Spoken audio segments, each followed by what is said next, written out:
Satu desa di Jawa Tengah gempar, bukan karena bencana, tapi karena seorang pemuda miskin yang menikahi 3 perempuan kembar sekaligus.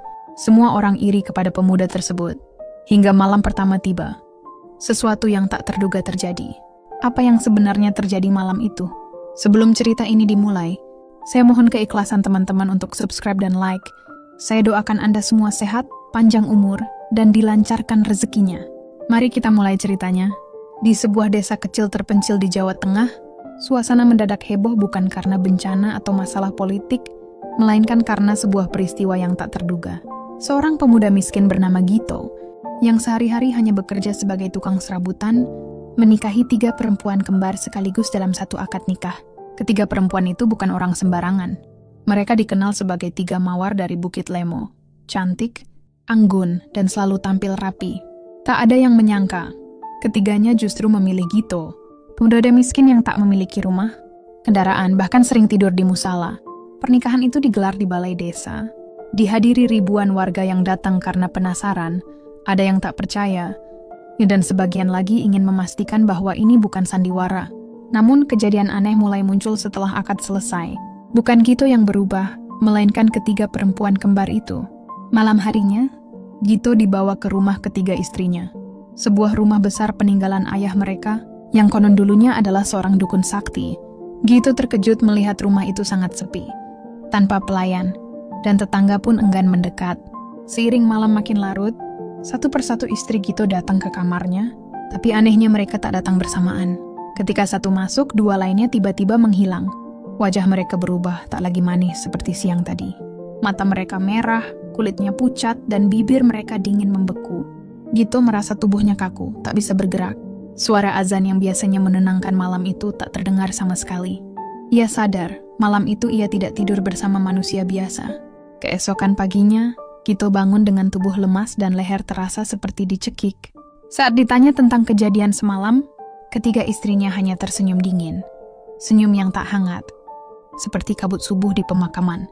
Saat berjalan-jalan di rumah besar itu, Gito menemukan sebuah ruangan terkunci rapat. Di atas pintunya tertulis tulisan halus dalam aksara Jawa kuno yang sudah pudar. Jangan buka bila belum siap menerima kenyataan. Namun rasa penasarannya terlalu kuat untuk ditahan. Malam berikutnya, saat ketiga istrinya pergi entah kemana, Gito menyelinap dan membuka pintu ruangan itu. Di dalamnya gelap, hanya diterangi cahaya remang dari sebuah cermin tua besar di sudut ruangan. Anehnya, cermin itu tak memantulkan bayangannya, melainkan gambaran masa lalu. Gito melihat sosok 3 perempuan kecil bermain di hutan. Seorang pria tua, ayah mereka, membacakan mantra di bawah pohon besar. Gito merinding saat menyadari mantra itu bukan doa, melainkan sebuah perjanjian. Ia menyaksikan sang ayah menyembelih seekor kambing hitam di depan ketiga putrinya. Ketiganya tertawa, namun tawa itu bukan tawa anak kecil biasa, melainkan lolongan menggema seperti makhluk dari dimensi lain. Tiba-tiba, cermin itu retak dengan sendirinya, memantulkan cahaya menyilaukan. Gito terpental ke belakang, darah mengalir dari telinganya.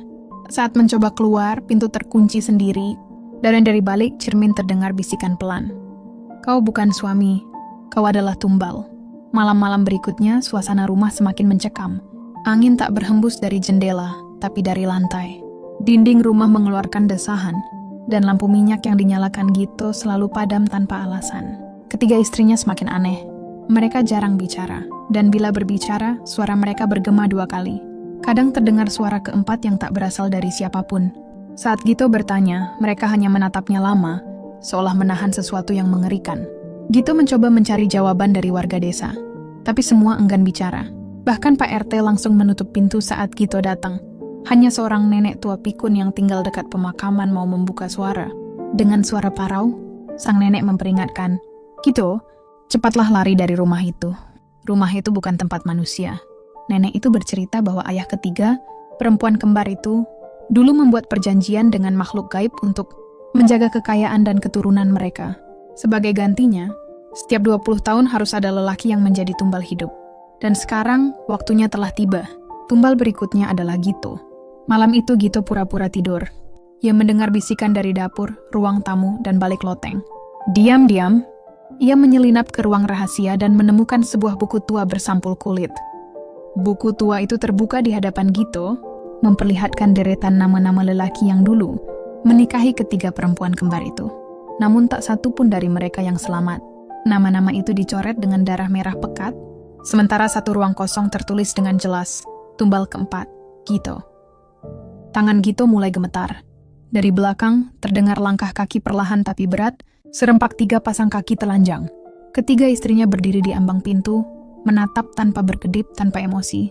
Suara bergema, bukan dari mulut mereka, namun memenuhi ruang. Malam ini, waktumu telah tiba. Langit malam pekat berarah awan tebal, menutup bulan sepenuhnya. Di dalam rumah, suasana berubah drastis.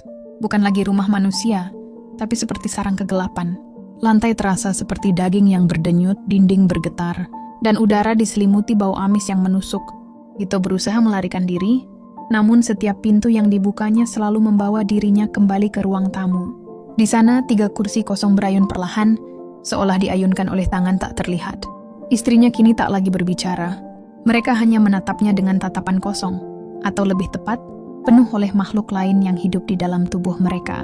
Ketika Gito mencoba mengucapkan zikir, tubuhnya langsung terasa berat, seperti ada tekanan besar menekan dadanya dari dalam. Tanpa peringatan, lantai ruang tengah terbelah perlahan, membuka tangga yang menurun ke ruang bawah tanah, yang diselimuti cahaya merah berkedip. Ketiga perempuan kembar itu bergerak serentak, menggandeng Gito dengan kekuatan yang tak wajar. Langkah demi langkah, mereka membawanya turun, dan Gito tak mampu melawan. Tubuhnya terasa terikat oleh kekuatan gaib. Di dasar ruang bawah tanah, sebuah kolam darah membentang, memantulkan bayangan seperti cermin hidup. Di sekelilingnya, tergantung kepala ke kepala lelaki yang masih utuh, namun matanya terbuka dan menatap lurus ke langit-langit. Gito menggigil, berdiri di tengah kolam. Di hadapannya, berdiri makhluk besar berwarna hitam legam. Tanpa wajah, hanya 2 mata merah menyala yang menatap tajam. Makhluk itu mengangkat tangan, dan suara bergema memenuhi ruangan. 3 kali mereka memberi, 1 kali mereka meminta. Kini giliranmu, Gito. Ketiga perempuan kembar itu mendekat. Mata mereka kini sepenuhnya hitam legam. Mereka mulai melantunkan mantra kuno dengan suara tumpang tindih, seperti berasal dari ribuan mulut sekaligus. Tubuh Gito mulai terangkat ke udara. Darah mengalir deras dari pori-porinya. Di detik terakhir sebelum kesadarannya lenyap, Gito hanya bisa berbisik lirih dalam hati, Allah, jika engkau masih memberi kesempatan, selamatkan aku dari semua ini. Tubuhnya tergantung di udara. Darah menetes satu persatu ke dalam kolam merah yang menggelegak. Ketiga perempuan kembar itu terus melafalkan mantra. Suara mereka kini berubah menjadi raungan binatang buas yang bercampur. Ratapan manusia tersiksa. Makhluk hitam besar itu mulai mendekat, setiap langkahnya membuat lantai bergetar dan udara membeku. Daging dari dinding runtuh menyatu ke arah kolam. Bau busuk seperti bangkai yang telah berbulan-bulan tersimpan menyengat memenuhi ruang. Gito hampir kehilangan kesadaran, tapi entah bagaimana, dalam hening batinnya, ia kembali menyebut nama Allah. Doanya perlahan menguat, menembus ruang bawah tanah, seolah menyayat dinding-dinding gaib yang membelenggunya. Makhluk besar itu mengaum, dan para istri Gito terhuyung. Tiba-tiba kolam darah itu membeku, api merah yang mengelilingi ruangan padam seketika. Cahaya putih memancar dari dada Gito, lahir dari doa tulus dan keputusasaan seorang hamba yang benar-benar berserah. Ketiga perempuan kembar itu menjerit, wajah mereka mulai mencair, kulit mereka mengelupas, menyisakan wujud asli mereka yang mengerikan. Bukan manusia, melainkan makhluk jelmaan perjanjian hitam masa lalu. Mereka mencoba melompat ke arah Gito, tapi cahaya putih itu membakar tubuh mereka satu persatu hingga hancur menjadi abu hitam. Makhluk besar itu mengamuk, namun cahaya itu semakin membesar, menyilaukan, menghantam sosok gelap itu dan menghancurkannya, menjadi debu gaib yang terserap ke tanah. Lantai ruang bawah tanah retak, rumah bergetar hebat. Langit bergemuruh seolah bumi menelan kutukan yang terpendam selama ini. Gito jatuh ke lantai dan pingsan. Namun sebelum matanya tertutup, ia melihat satu hal terakhir. Wajah ayah ketiga perempuan itu berdiri di ujung ruangan, menangis lalu lenyap bersama puing-puing rumah yang runtuh. Pagi mulai menyingsing. Sinar matahari menembus kabut tebal yang menggantung berat di atas desa kecil itu. Burung-burung berkicau seolah mengiringi keheningan yang tak pernah terasa sedalam ini sebelumnya. Gito terbangun di rerumputan kering, di sebuah lapangan luas yang sunyi. Tubuhnya penuh luka, pakaiannya berlumuran darah kering. Namun ia masih hidup. Di sekelilingnya, rumah besar yang dulu menjadi tempatnya berteduh telah tiada. Yang tersisa hanyalah puing-puing tua bekas bangunan zaman kolonial yang sudah lama runtuh. Ranting-ranting liar tumbuh tak teratur, batu-batu berserakan. Seolah rumah itu tak pernah berdiri, seolah semua hanya bayangan. Dengan langkah gemetar, Gito berjalan perlahan menuju desa. Warga mulai keluar satu persatu, wajah mereka memancarkan campuran ketakutan, keterkejutan dan rasa heran.